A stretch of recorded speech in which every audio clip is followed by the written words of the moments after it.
ఓం నమ శివాయ. శ్రీ మాత్రే నమః. ఓం శ్రీ సాయిరాం. అందరికీ నమస్కారం అండి. నవంబర్ 8వ తారీఖు శనివారం రోజున ఈ రాశి వారికి ఒక అఖండ ఐశ్వర్య యోగం కలగబోతుంది. ఈ రాశి వారు ఎక్కడున్నా సరే ఈ వీడియోను తప్పకుండా చివరి వరకు చూడండి. అలాగే మీకు పట్టే అఖండ ఐశ్వర్య యోగం గురించి పూర్తిగా కూడా ఈ వీడియోలో తెలుసుకోండి. ఈ రాశి వారు వీడియోని ఎక్కడ కూడా స్కిప్ చేయకుండా చివరి వరకు చూడండి. ముఖ్యంగా రాత్రి సమయంలో అంటే రాత్రి 7 దాటిన తర్వాత వీరికి జరగబోయేటువంటి ఒక అఖండ ఐశ్వర్య యోగం, అలాగే వీరికి జరిగేటువంటి శుభ ఫలితాలను ఈ వీడియోలో చాలా స్పష్టంగా తెలుసుకోండి. వీడియోని మాత్రం ఎక్కడ కూడా స్కిప్ చేయకుండా చివరి వరకు చూడండి. ఖచ్చితంగా కూడా మీ కన్నుల్లో ఆనంద బాష్పాలు తిరుగుతాయి. అంటే మీ కళ్ళల్లో నీళ్లు వస్తాయని గుర్తుపెట్టుకోండి. వీడియోని మాత్రం ఎక్కడ కూడా స్కిప్ చేయకుండా చివరి వరకు చూడండి. ఇక వీడియోలోకి వెళ్తే కనుక ఈ రాశి అనేది ఈ రాశి వారికి మీకు ఏ విషయంలోనైనా సరే ముందంజలో మీరు ఉండాలి అంటే దైవనామస్మరణ చేసుకోండి. దైవనామస్మరణ చేసుకున్న వారు మీరు అన్ని విషయాలలో ముందుంటారు. ఈ రాశి వారికి అన్ని విషయాలలో కూడా చాలా చక్కటి ఫలితాలు అయితే మీకు ఉంటాయి. ఏ పనులు చేసినా కూడా మీకు సక్సెస్ఫుల్గా మీరు సాధించే అవకాశ మార్గాలు అయితే మీకు దొరుకుతాయి. కాబట్టి ఈ రాశిలోకి వెళ్ళన్నిటికల్లో కూడా అత్యంత విచిత్రంగా డిఫరెంట్గా ఉంటుంది. చాలా లోతుగా ఉంటుంది ఈ రాశిలో జన్మించిన వారికి జాతకం. వీరి యొక్క మనస్తత్వాన్ని అంత లోతుల్లోకి వెళ్ళి అర్థం చేసుకోవడం అనేది అంత సులభమైనటువంటి విషయం అయితే కాదు. ఎందుకు అంటే వీరి యొక్క మనసు అనేది ఆ విధంగా ఉంటుంది. అలాగే వీరి యొక్క ఆలోచనలు, అలాగే వీరి యొక్క కార్యాచరణలు అనేటివి ఆ విధంగా ఉంటాయి. ఏ పని చేసినా సరే అందులో కాస్త ప్రత్యేకత అనేది 100కు 100% ఉంటుంది. ఈ రాశి వారికి అధిపతి వచ్చేసి సూర్యుడు. ఈ యొక్క సూర్య భగవానుడు ఆరోగ్యానికి, ఉద్యోగ ప్రాప్తికి, అలానే ధన సమస్యలు తొలగిపోవాలి అంటే సూర్యుడి యొక్క అనుగ్రహమే తప్పకుండా ఉండాలి. అటువంటి యొక్క దివ్యమైనటువంటి సూర్య భగవానుడి అనుగ్రహానికి ఈ రాశి వారు పాత్రులుగా మారబోతున్నారు. ఇక వీరికి తిరుగులేనటువంటి ఐశ్వర్యం కూడా రాబోతుంది. ఈ యొక్క రాశిలో జన్మించినటువంటి వ్యక్తులు ఖచ్చితంగా కూడా ఇటువంటి లక్షణాలను కలిగి ఉంటారు. అంటే ఉద్యోగం విషయంలో కావచ్చు, అలానే ఏదైనా పట్టుదల విషయంలో కావచ్చు, కోపం విషయంలో కావచ్చు, వీరికి కొట్టొచ్చినట్టుగా లక్షణాలు కనిపిస్తూ ఉంటాయి. వీరి యొక్క అంతరాత్మ కూడా చాలా ధైర్యంగా అంటే తేజస్సుతో కలిగి ఉంటుంది. వీరికి అంతా కూడా సూర్య తేజాన్ని కూడా కలిగి ఉంటారు. గంభీరమైనటువంటి వాయిస్ను కలిగి ఉంటారు. వీరిలో ఒక గొప్ప తెలివితేటలు కావచ్చు, అలాగే వీరి యొక్క ప్రత్యేకమైనటువంటి ఆలోచనలు కావచ్చు దాగి ఉంటాయి. వాటిని సరైన పద్ధతిలో కనుక వీరు ఉపయోగించినట్లయితే కనుక ఇక వీరికి తిరుగనేదే ఉండదు. అద్భుతమైనటువంటి సమయాన్ని అనేది ఉంటుంది. అంటే వీరిలో ఈ రాశిలో జన్మించినటువంటి స్త్రీలలో అయితే ఒక లక్ష్మీ కళ దాగి ఉంటుంది. ఒక ఆకర్షణీయమైనటువంటి కళ అనేది దాగి ఉంటుంది. అసలు వీరి యొక్క కళతో సంబంధం ఉండదు. కలర్ కాస్త నలుపులో ఉన్నా కానీ వీరి ఆకట్టుకునేటువంటి కళ్ళు, ముఖ కళలు అనేటివి ఉంటాయి. వీరిలో అద్భుతమైనటువంటి కార్యాచరణలు దాగి ఉంటాయి. కళలు ఎన్ని రకాల అద్భుతాలు సృష్టించేటువంటి కళలు వీరిలో ఉంటాయి.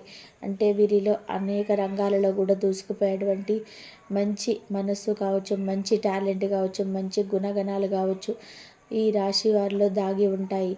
అత్యంత తెలివిగా ఉంటారు. వీరి యొక్క తెలివితేటలు వీరిలో సర్దుకుపోయేటువంటి గుణం చాలా ఎక్కువగా ఉంటుంది. జీవితంలో ఎన్నో ఆటంకాలను, కష్టాలను, ఒడిదుడుకులు ఎదురవుతుంటాయి. కానీ వాటికి ధైర్యంగా ఎదుర్కొంటారు. ఎంతోమంది వీరిని మోసం చేయాలని చెప్పి అనుకుంటుంటారు. ఎంతోమంది మోసం చేయాలి అనుకుంటారు, అలానే మోసం చేస్తారు. ఎంతోమంది చేతిలో వీరు కూడా మోసపోతూనే ఉంటారు. ఇలా వీరు జీవితంలోని ఎన్నో ఒడిదుడుకులను, ఎన్నో కష్టాలను ఎదుర్కొని ఒక స్థాయికి వచ్చి నిలబడుతూ ఉంటారు. ముఖ్యంగా వీరిలో ధైర్యం, సాహసం అనేది ఎక్కువగా ఉంటుంది. సాహసోపేతమైనటువంటి పనులు చేయడానికి ఏమాత్రం కూడా వెనకాడరు. వీరు దేన్ని కూడా ఎక్కువగా ఆశపడరు. కానీ కేవలం వీరు నిస్వార్థమైనటువంటి ప్రేమను, అంటే స్వార్థం లేకుండా ఉండేటువంటి ప్రేమను మాత్రమే ఆశిస్తూ ఉంటారు. దానిపై తప్ప ఎదుటి దానిపైన వీరికి ఆశ అనేది, అత్యాశ అనేది ఉండదు. ఏదైనా సరే ఇక కష్టపడి సంపాదించుకోవాలనేటువంటి ఆలోచన తప్ప మీ యొక్క సున్నితమైనటువంటి అతి మృదువైనటువంటి మనస్తత్వం మాత్రమే మిమ్మల్ని కొన్నిసార్లు బలహీనపరుస్తూ ఉంటుంది. అలానే మీరు ఎదుటి వ్యక్తుల గురించి ఎక్కువగా ఆలోచిస్తారు. నా వల్ల అంటే ఎట్టి పరిస్థితుల్లో కూడా బాధపడకూడదు, నా వల్ల వీరికి ఎటువంటి సమస్యలు కూడా రాకుండా ఉండాలి, నా వల్ల ఎవరికి ఏ సమస్య కూడా లేకుండా ఉండాలి అని ఆలోచిస్తూ ఉంటారు.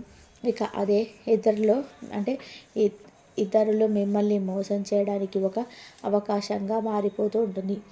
మీరే తెలియకుండా వారికి ఒక అవకాశాన్ని ఇచ్చినటువంటి వ్యక్తులుగా ఉంటారు. అందువలన మీ యొక్క బలహీనతని ఎప్పుడు కూడా ఎదుటి వ్యక్తులపైన వ్యక్తపరచకూడదు.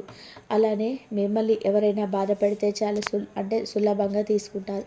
ఎదుటి వ్యక్తులను మళ్ళీ తిరిగి బాధ పెట్టాలని చెప్పి పొరపాటున కూడా చూడరు.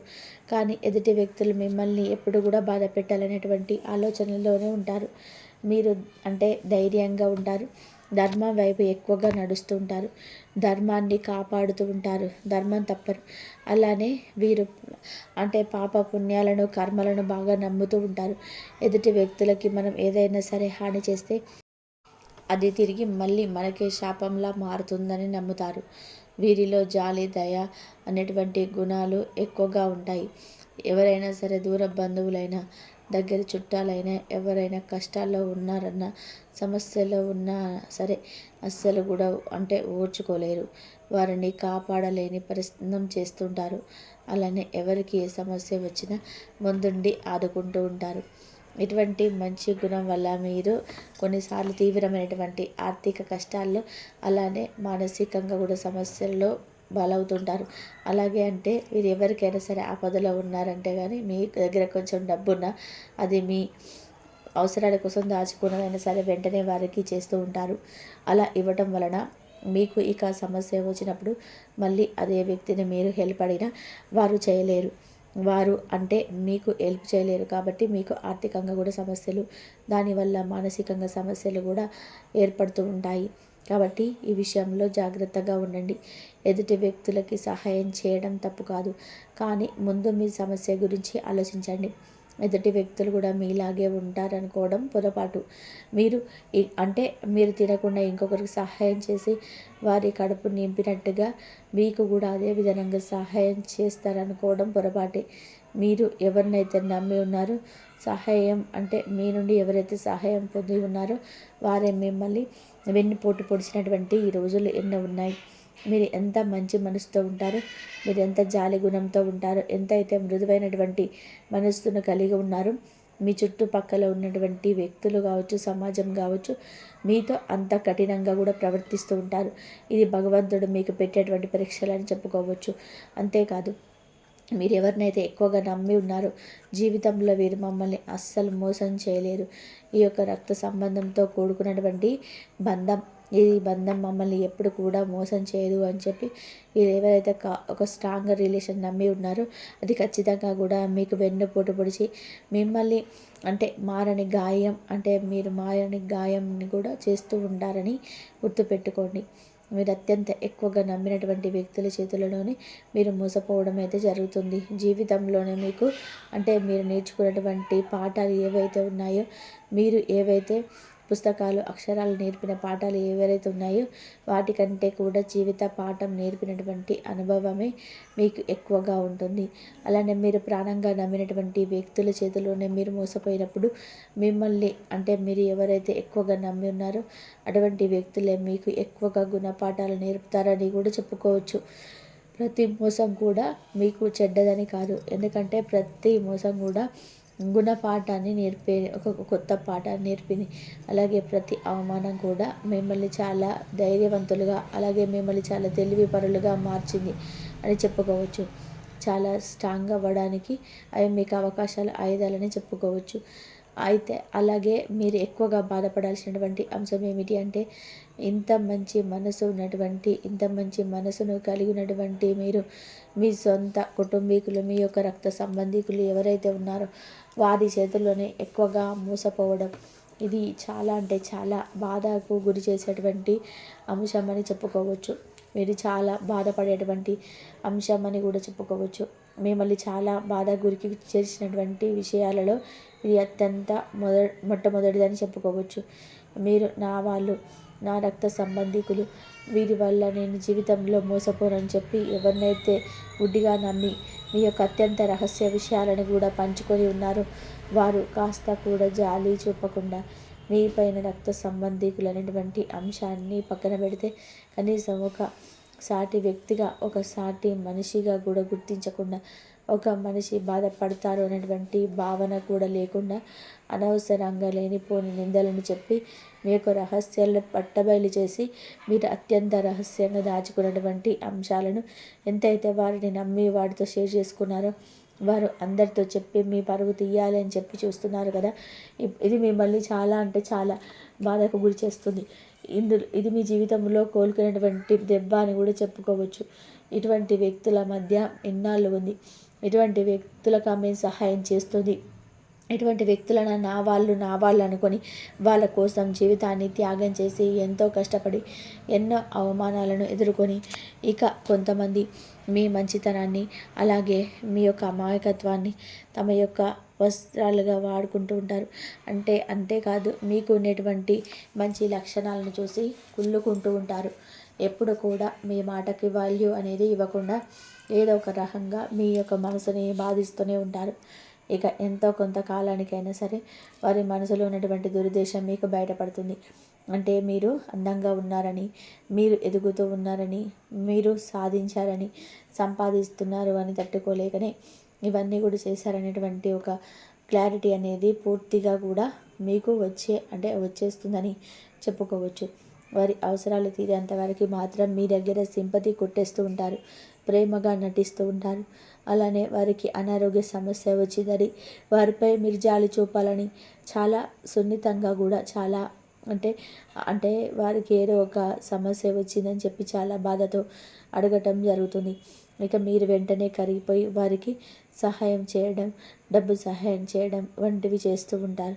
ఈ సమయంలో మాకు ఎవరు కూడా సహాయం చేయరు, అలాగే మాకు ఎవరు కూడా అలా మీ అవసరానికి వాడుకొని సున్నితమైనటువంటి మాటలతో లేనిపోని ప్రేమలు ఒలకపోస్తూ మీ దగ్గర నుంచి డబ్బుని ఏ విధంగా అయితే లాగాలి అని చెప్పి అనుకొని అలాగే వారికి ఏదైతే అవసరాలు ఉన్నాయో, ఏవైతే పనులు ఉన్నాయో వాటన్నిటిని కూడా పూర్తిగా చేయించుకొని ఆ తర్వాత మిమ్మల్ని పక్కన పడేస్తుంటారు. అంటే కూరల నుండి కరివేపాకును కనుక ఎలాగైతే తీసి పక్కన పెడుతుంటారో ఆ విధంగా మిమ్మల్ని పక్కన పెట్టడం అయితే జరుగుతుంది. ఇక మీ యొక్క బలహీనతతో ఎదుటి వ్యక్తులు ఖచ్చితంగా కూడా ఆడుకోవాలని చెప్పి అనుకుంటారు. మీ యొక్క బలం అనేది మీ యొక్క మంచితనంతోనే ఆ యొక్క దైవం మిమ్మల్ని కాపాడుతూ ఉంటుంది.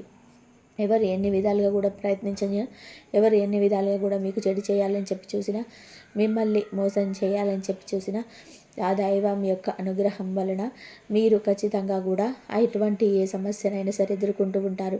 అలాగే అటువంటి అన్ని సమస్యలు కూడా తొలగిపోతాయి. ఖచ్చితంగా కూడా దైవం యొక్క అనుగ్రహం మీ పైన ఎల్లవేళలా కూడా ఉంటుంది. మీరు చేసిన మంచి పనులే మిమ్మల్ని అడుగడుగున కూడా కాపాడుతూ వస్తాయి. ఒకసారి ఒక చేతిలో మోసపోయిన ఇంకొకరు మోసం చేయాలని చెప్పి చూసిన ఆ సమయంలో మీరు మోసపోలేరు. ఎందుకు అంటే గనక మీరు ఖచ్చితంగా కూడా దైవం యొక్క అనుగ్రహాన్ని పొంది ఉన్నారు గనక ఆ దైవం మిమ్మల్ని ఎల్లవేళలా కూడా కాపాడుతూ వస్తుంది గనక 100% కూడా మీరైతే మోసపోయాలని చెప్పుకోవచ్చు. ఎవరైతే మిమ్మల్ని బాధపెట్టి ఉన్నారో వారికి దైవం కఠినమైనటువంటి శిక్షను వేస్తుంది. ఈ రాశి వారిని అడుగడుగున దైవం కాపాడుతూ ఉంటుంది. అయితే ఖచ్చితంగా కూడా ఈ రాశి వారికి దైవం యొక్క అనుగ్రహంతో ఈ సమయం అయితే అనుకూలంగా ఉండబోతుంది. వీరికి దైవం యొక్క అనుగ్రహంతో జీవితంలో ఉన్నతమైనటువంటి స్థాయికి వెళ్ళేటువంటి అవకాశం ముందు కలగబోతుంది. ఇంకా ఈ రాశి వారికి ఎవరైతే గోచార ఫలితాలు ఉన్నాయి ఏంటి అనేటువంటి పూర్తి అంశాలన్నీ కూడా తెలుసుకున్నారు కదా. వీడియో నచ్చితే మాత్రం లైక్ చేయడం మర్చిపోకండి. ఇలాంటి ఎన్నో వీడియోస్ కోసం ఛానల్ని తప్పకుండా సబ్స్క్రైబ్ చేసుకోండి. కాబట్టి మీరు దైవారాధన చేసుకోండి. దైవారాధన చేసుకున్న వారికి ప్రతి ఒక్కరికి ఆ దైవం తోడుండి మీకుండే సమస్యల నుంచి బయటపడేస్తారు. కాబట్టి మీరు ఎన్ని సమస్యలు ఉన్నా సరే మీకు ఆ దైవమే తోడుండి మీకున్న సమస్యల నుంచి బయటపడేస్తుంది. ఈ కార్తీక మాసంలో దీపారాధన చేసుకోండి, శివారాధన చేసుకోండి, శివుడికి అభిషేకం చేయండి, విష్ణు ఆరాధన చేసుకోండి, విష్ణుకు తులసి మాల ఇవ్వండి. అలా చేసినట్లయితే మీకు ఎప్పుడు ఆ శివకేశవుల అనుగ్రహం ఎప్పుడు మీ పైన ఉంటుంది. కింద కామెంట్లో ఓం నమ శివాయ, ఓం శ్రీ సాయిరామ్ అని చెప్పి జై శ్రీరామ్ చెప్పని కామెంట్ చేయండి. ధన్యవాదాలు ఇంతవరకు చూసినందుకు.